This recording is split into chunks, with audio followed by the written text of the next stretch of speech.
বর্তমানে অনেকেরই status under process under inquiry for further verification এই ধরনের স্ট্যাটাস বারবার দেখা যাচ্ছে। কিছুদিন আগেও যাদের অ্যাপ্রুভ দেখা যাচ্ছিল বা যাদের ভেরিফিকেশন টোটাল ক্লিয়ার হয়ে গেছিল তাদেরও দেখা যাচ্ছে যে আন্ডার প্রসেস দেখা যাচ্ছে।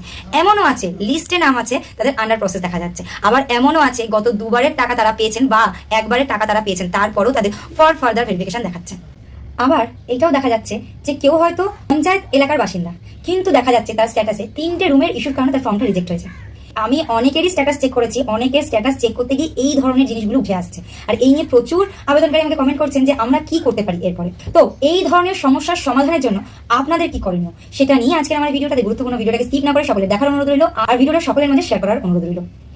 প্রথমেই বলে দিই, মাননীয় মুখ্যমন্ত্রী কিন্তু বলেই দিয়েছিলেন যে 10ই জুলাইয়ের মধ্যে যারা ফর্ম ফিল আপ করেছিলেন তাদের কিন্তু অল টোটাল ভেরিফিকেশন কমপ্লিট হয়ে যাবে আর তারা 17ই আগস্ট টাকাও পেয়ে যাবেন। কিন্তু দেখা গেছে 10ই জুলাইয়ের মধ্যে অনেকেরই ভেরিফিকেশন কমপ্লিট হয়নি। যদি ভেরিফিকেশনটা অ্যাকচুয়ালি 10ই জুলাই যারা ফর্ম ফিল আপ করে তাদের যদি কমপ্লিট হয়ে যেত, তাহলে ফর ফার্দার ভেরিফিকেশনটা কেন দেখাতো বা আন্ডার প্রসেসই বা দেখাতো কেন? ডাইরেক্ট রিজেক্ট দেখাতো, আদার্স অন্য কিছু দেখাতো। অ্যাপ্রুভ স্ট্যাটাস যার লিস্টে নাম এসেছে, আজ 21 তারিখ হয়ে গেল, এখনো পর্যন্ত তার অ্যাকাউন্টে টাকা ক্রেডিট হয়নি, কিন্তু তার ভেরিফিকেশন কমপ্লিট হয়ে গেছে। তিনি 10ই জুলাইয়ের মধ্যে ফর্ম ফিল আপও করেছিলেন, তার বাড়িতে 3টে রুমেরও বেশি নেই। এই ধরনের ক্যান্ডিডেটকে কিসের কারণে ফর ফার্দার ভেরিফিকেশন দেখানো হচ্ছে? ভেরিফিকেশন হওয়ার পরও ফর ফার্দার ভেরিফিকেশন। তো under inquiry, under process, for further verification, এনারা তাহলে কি করবেন? নাকি তাহলে টাকা পাবেন না? অবশ্যই টাকা পাবেন। যদি আপনারা যোগ্য ক্যান্ডিডেট হয়ে থাকেন অবশ্যই টাকা পাবেন। তার জন্য আপনাদেরকে কোনো ব্লক, কোনো মিউনিসিপ্যালিটি, কোথাও গিয়ে কোনো ডকুমেন্ট সাবমিট করতে হবে না, কোনো কাগজপত্র কিছু আবেদন কিচ্ছু করতে হবে না। অনেকেই দেখা যাচ্ছে যারা ফর ফার্দার ভেরিফিকেশন আছে তারা ফোনের মাধ্যমে ক্লেম করছে। আপনারা এক্ষুনি ক্লেম করবেন না। যাদের আন্ডার প্রসেস, আন্ডার ইনকোয়ারি বা ফর ফার্দার ভেরিফিকেশন দেখাচ্ছে তারা প্রত্যেকেই অপেক্ষা করুন। কেন কি আপনাদের ফর্ম এখনো রিজেক্ট হয়নি।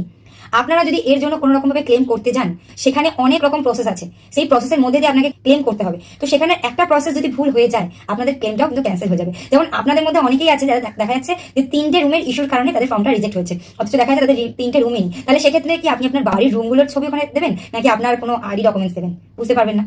সুতরাং এই কারণে বলছি, এর কোনো কারণের জন্য আপনারা ক্লেম করবেন না। পরিস্থিতি দাঁড়িয়ে শুধু অপেক্ষা করুন, আর একদিন দুদিন ছাড়া আপনারা আপনাদের স্ট্যাটাস চেক করুন। কিছুদিনের মধ্যেই আশা করি এই যে গোলযোগগুলো আছে এই গোলযোগগুলো ক্লিয়ার হয়ে গিয়ে অ্যাপ্রুভ হয়ে যাবে। তবে ভুল করো এই মুহূর্তে কেউ ক্লেম করবেন না। ক্লেম করার টোটাল প্রসেসটা ক্লিয়ারলি হওয়া উচিত। প্রথম থেকে অন্নপূর্ণার গাইডলাইন টোটাল ক্লিয়ার নয়, ক্লেম করার কনসেপ্টটাও কিন্তু এখনো টোটালি ক্লিয়ার নয়। তো এই কনসেপ্টটা আগে ক্লিয়ার হোক, দেন আপনারা ক্লেম করবেন। আর আগে পর্যন্ত আপনারা ধৈর্য ধরুন, একটু অপেক্ষা করুন।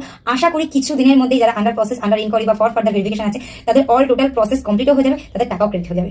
আর এরপরে যদি আপনাদের কিছু কোশ্চেন থেকে থাকে অবশ্যই কমেন্ট করে যাবেন, আমি যথাযথ অ্যান্সার দেওয়ার চেষ্টা করবো। ধন্যবাদ।